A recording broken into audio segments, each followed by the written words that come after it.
There is power in the name of Jesus to break every chain, break every chain. Beloved in Jesus Christ, I do greet you all. I hope you are all well under the care of our God, our Father. This Sunday, the 17th of May 2020, is the 6th Sunday after the Easter Sunday. Let us pray. We praise and worship you, O God, for your loving kindness and mercy that you have shown to each and every one of us in Jesus Christ. Your Spirit has sanctified and made us pure to enable us to behold your glory. Thank you, God, for you are our God. In Jesus' name we pray. Amen. Our sermon today comes from the following texts. Our theme today, God Within, is preparing us to enter into the inner heart of God, be imbued with His thinking, His will, His goodness, His loving kindness, His righteousness, His mercifulness, His forgiveness. And how He is what He wants us to be. How is that going to happen? For it is well known that no one has ever seen God or met God face to face. All we know is that there is only one person whom we know met and fellowship with God face to face, and that is Adam and Eve in the Garden of Eden before sin and entered into the world. The other person is Moses, whom God revealed his name, I am whom I am, to him. When Moses wanted to see his glory, as he requested in Exodus 33 verses 18, Moses said, "Please show me your glory." The Lord answered him in verse 19, "I'll make all my goodness pass before you, and I will proclaim before my name, the Lord. And I will be gracious to whom I will be gracious, and I will show mercy to whom I show mercy." But he said, "You cannot see my face, for man shall not see me and live." On the other hand, God, in His word, in the book of Deuteronomy, chapter 34, verses 10, testifies about Moses and said, "And there was not arisen a prophet since in Israel like Moses, whom the Lord knew face to face." Then, who is God? God is the supreme being, the self-existence and eternal, omnipotent, all-powerful. He himself gave his name to Moses, which is, "I am whom I am." Exodus chapter 3, verses 14. "I am whom I am" is a translation from the Hebrew word Yahweh, which means Lord. It was first used in Genesis chapter 4, verses 26, and Genesis chapter 6, verses 3. In Genesis chapter 4, verses 26, we read, "To Seth also a son was born, and he called his name Enosh. The name Enosh is like Adam, and its meaning is man or mankind. At that time, people began to call upon the name of the Lord. Genesis 6:3 reads, "My spirit shall not always strive with man forever, for he is flesh. His days shall be 120 years. I am whom I am." By this name, God meant that I am the one who has being within himself. This now brings us to the other one of our theme, within. The word within can be used as an adverb, a preposition, and a noun. When used as an adverb, it has the following meanings. 1, it means inside. 2, at or on inside, internally. Second meaning, indoors or at home. Number 3, in spirit. That is, make me pure within. As used in preposition, meaning number 1 is inside, enclosed or contained by. Meaning number 2a means not behold or exceeding, which means within one's means. 2b meaning is not transgressing, which means within the law, within reason. And meaning number 3 is not further off than, which means within 3 miles of a station, or within shouting distance, or within 10 days. As a noun, meaning number 1 is the inside part of a place, for example, of a building. Therefore, the word within brings 3 things to our understanding. Number 1, it deals with inside. Number 2, it makes the inside pure in spirit. Number 3, conforms to the standards within a place. This gives a clear understanding and knowledge that God's name, I am whom I am, that is, I am the one who has existence within himself, and his heart is pure, and the standards in him conforms to his name.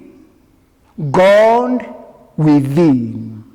Yes, within, in spirit, even in the spirit of the truth that links the man, God, and Jesus.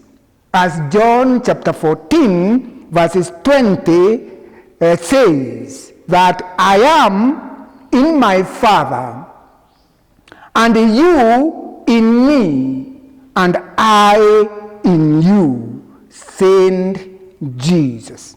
And again, in John chapter 15, verses 11b, we see Jesus saying, Holy Father, keep them in your name, which you have given to me, that they be one, even as we are one. God in Jesus is preparing all the hearts of all who hear his word and believe in Jesus to be in his heart. How is that going to happen? A question we ask ourselves at the beginning. To answer this question, let us look back and see what the psalmist said in Psalm 66, verses 18. It says, "If I had cherished iniquity, sins in my heart, the Lord would not have listened." To enter into the heart of God, we need to be pure within our hearts and assume His standards, being holy as He is holy. How do we become pure and holy? First, it is by hearing the word of God, which enables one to call upon God to search his heart, as the psalmist say in Psalms 139, verses 23 and 24. "Search me, O God, and know my heart. Try me and know my thoughts, and see if there be any grievous way in me, and lead me in the way everlasting." It is only God who can know and understand the heart of a man. The heart of man is deceitful and desperately sick. It needs healing.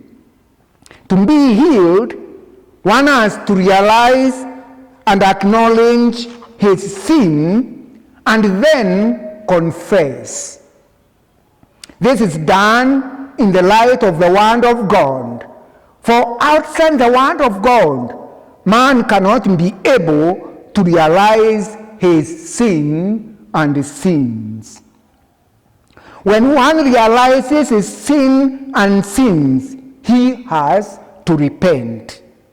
As Paul is telling the Athenians in Acts chapter 17, verses 30, that the time of ignorance God had overlooked, but now He, God, commands all people everywhere to repent. For man by nature is a sinner. And that is why God in Genesis chapter 6 verse 3 said, "My spirit shall not always strive with man forever, for he is flesh. His days shall be 120 years. This is because of sin and sins of man." Now, the command is, all people everywhere are commanded to repent. To repent, one has to do two things. One, he has to realize his sins and confess them. And two, one is to acknowledge his sin and sins so that he can be able to own them and repent. Here, when some of our preachers preach, and at the end of their preaching, they normally call the congregationers and in fact lead them to say a prayer of repentance, a prayer of accepting Jesus as a Savior. It is an individual who is supposed to confront God because he knows his sin, he knows his heart. To lead a member on a prayer of confession, it means you know his sin and you are able to help him to get repentance. But remember, it is God only who is able to read the hearts of men. It is only God who can lead someone to see a sin and repent. So by saying and following the prayer, it doesn't help those whom the Lord has not yet touched to know their sin and repent. When we read 1 Corinthians chapter 3, verses 7 and 8, we see Paul writing to the believers of the Corinthians that we are only called to be planters and waters of the seed of the word of God. It is God who has the purpose to make the seed grow and have the fruits. It is God who can lead a sinner to know his sin and then enable him to repent his sins. And that is why it is good for a preacher to lead a sinner to know his sin, to lead a preacher through the word of God that will enable him to understand his heart, because it is only God who can search the hearts and know the sin, and the fruits that are in that heart. So when God leads someone and knows, he gives them the power to repent. So here we can see repentance starts with the heart of a sinner being sorrowful because of his sin and his sins. And in the power of the word of God, he makes a decision to turn away from the sin and the sins by committing his heart wholly to Jesus for cleansing with the blood that was shed at the Calvary. Fruits of his deeds can only be realized, can be repented when God helps the sinner to look into his heart.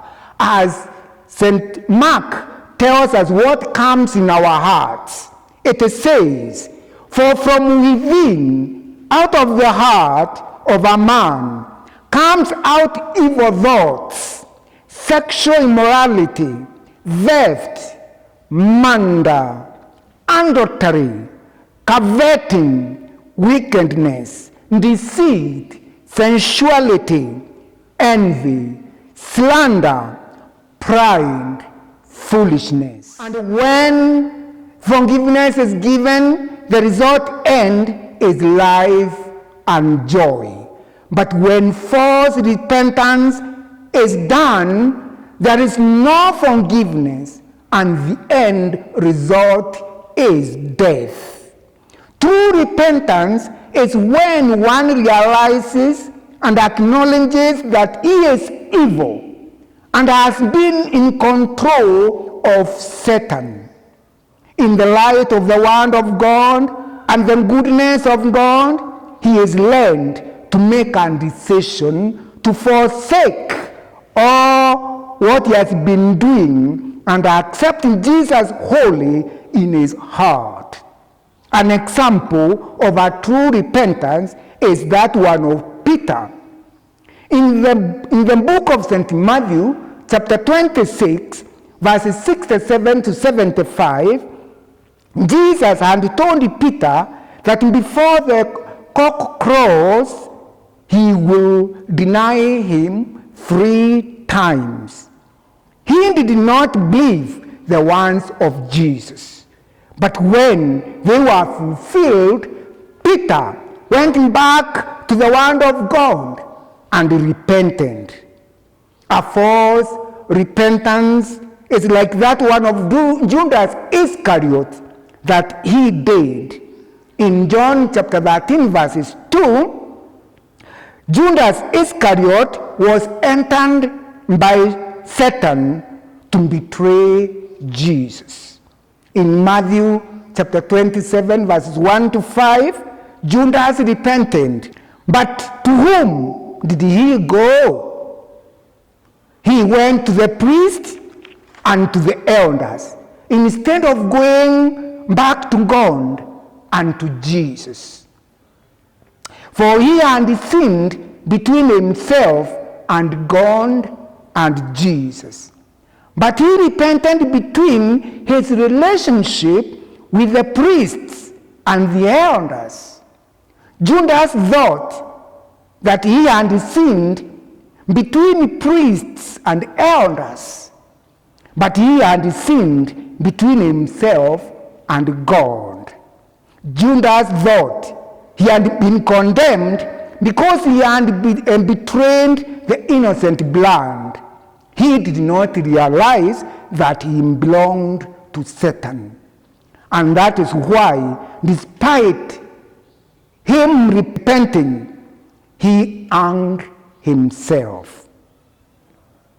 Those who have truly repented and forgiven are the ones whom Jesus is giving this condition in John chapter 14, verses 15, whereby he says, if only you make a true repentance, you can love Jesus and keep his commandments.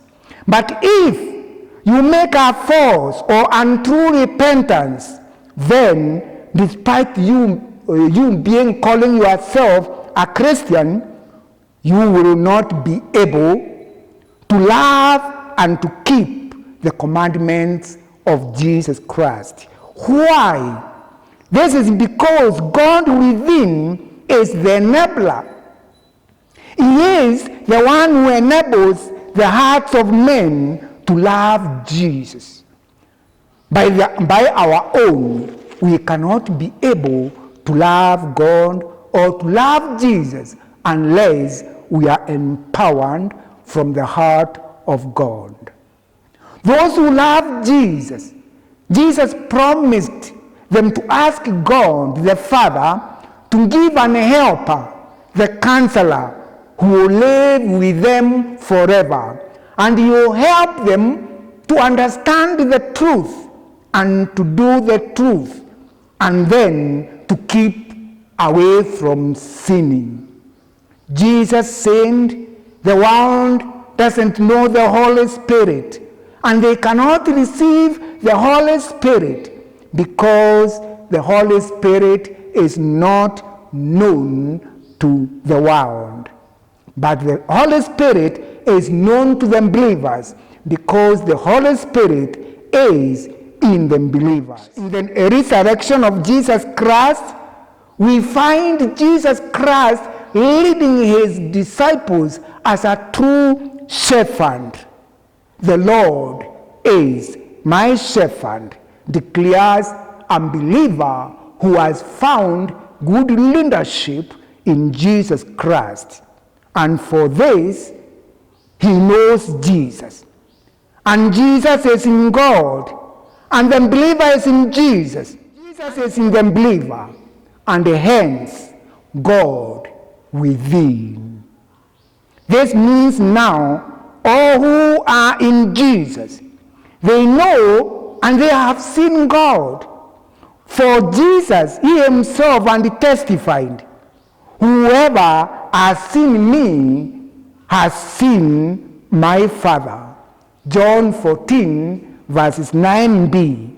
Therefore, the heart of Jesus is the heart of God, which God within is the heart of Jesus, and the heart of Jesus is the heart of the believer, because the believer is in the heart of Jesus, and the heart of Jesus is in the heart of God. And therefore, if the heart of the believer is in the heart of Jesus, and the heart of Jesus is in the heart of God, so the heart of the believer is also in the heart of God. So God within is with the believer throughout his life, forever and forever, for eternity.